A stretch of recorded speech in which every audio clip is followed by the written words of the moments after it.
how are we going to implement time travel for the semantics of OCaml functions? Well, we'll do it by saying that a function value is really a data structure that contains two parts. We'll call that data structure a function closure. The two parts of a closure are the code, an expression, E. Now, this is what we have always really been thinking of a function as just some code. But we're going to kind of close off that code with an environment. That environment that was current at the time the function was defined. So we're basically going to save the old environment as part of the function value. And that code of the function together with its defining environment are the closure. So we'll notate this as a kind of pair. I'll write e comma env, and I'll put parentheses around it. But I'm going to put a set of square brackets around it as well, just to emphasize that this is not an OCaml pair. In fact, a function closure is not like an OCaml pair in the following ways. It's indivisible. You cannot write any OCaml syntax to actually access the pieces of a closure.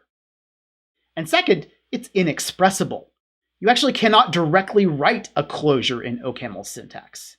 You write the code, the OCaml compiler figures out what the closure is from it by figuring out what environment to save. Closures are a real thing. So if you do a search in GitHub on the OCaml compiler source code, you will see all kinds of instances of where closures show up. We really are now looking at the kind of data structure that's used in implementing a functional language. So an anonymous function is going to be a closure. To evaluate a function fun_x arrow e in the environment env, that will big step to a closure, which saves the function itself as well as the environment at the time the function is being defined. To do function application, it's almost like normal function application that we came to know from the substitution model. But we have to be careful about which environment we use and where we use it. So to evaluate E1 applied to E2 in an environment env, what we'll do is first evaluate E1 in that same environment env. That must produce a closure because this program type checked, so E1 has to be a function. So we'll look at that closure. It's going to have some code in it, fun_x arrow e, and it's going to have an environment that's been saved away. That's the environment that was in effect at the time that function was defined. So I'm calling this def_env, the defining environment. Okay, separately, we'll evaluate E2, the argument, in the environment env. So we're still using the current environment at the time of the function application. That gives us a value v2. And now, here's where the magic occurs. We evaluate the function body e in the environment def_env. So we go back in time to that defining environment. But we update it in one way. We update it to bind the function parameter x to the value of the argument v2. So evaluating the function body then is going to give us a value v, and that value will be the result of the entire function application. Let's do an example of this. We'll bind x to 0, and then apply an anonymous function, fun_y arrow x plus y, to 1.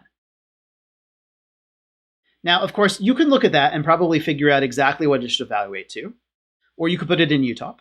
But let's work through what the semantics says carefully. First, we need to evaluate the binding expression for x. Well, that's just a value 0. It evaluates to 0. Next, inside of an environment that binds x to 0, we need to evaluate the body expression. Okay, so let's figure out what that is. To evaluate the body expression, first we evaluate the left-hand side of the function application. So that's the anonymous function. That will cause us to create a closure. So that closure contains the code of the function, fun_y arrow x plus y, It also contains the defining environment that binds x to 0. Okay, continuing with the function application, we need to evaluate the argument. Well, that's just a value 1. And now for the key line of the whole evaluation, really, we take the function body from the closure, which is x plus y. We evaluate that in an environment. We start with the environment that was saved as part of the closure. So it's the environment that binds x to 0. And then we extend that environment to bind y, the function parameter, to the value of the argument, 1. So now we have an environment that binds x to 0 and y to 1. We evaluate x plus y in that environment. From here on, it's just standard binary operator semantics. We evaluate x to 0 by looking it up in the environment, y to 1 by looking it up in the environment, and getting 0 plus 1 equals 1. Okay, so now we can work our way back up the recursive call chain of evaluation here. We know that x plus y is 1. We therefore know that the application of the function to the argument 1 returned 1, and therefore the entire expression returns 1. As a third example, let's go back to the same piece of code that gave us such trouble before. I've again annotated each line here with what the dynamic environment would be. We could do a whole proof tree, but it would get so big that it doesn't really fit cleanly on a slide, unfortunately. Let's just push through to the dynamic environment that we get on the final line here, line 4, which has a binding of x to 2 from the let expression on line 3, and a binding of f to a closure. That closure contains the code for f. It also contains the defining environment at the time f was created, and that's from line 2, which binds x to 1. Okay, so now what happens when we evaluate the function application? Well, we'll first evaluate f to a value that is now a closure containing both code and an environment. We'll evaluate the argument 0 to a value. We'll extend the closure's environment to map that parameter. So the closure had x bound to 1. We extend that to bind y, the variable from the function, to 0. Now we can evaluate the function body in that environment. And of course, looking up x inside of that environment gives us 1. So this is what gives us the right answer in terms of matching the kind of scope that OCaml provides. It's using that environment from the closure to evaluate the body.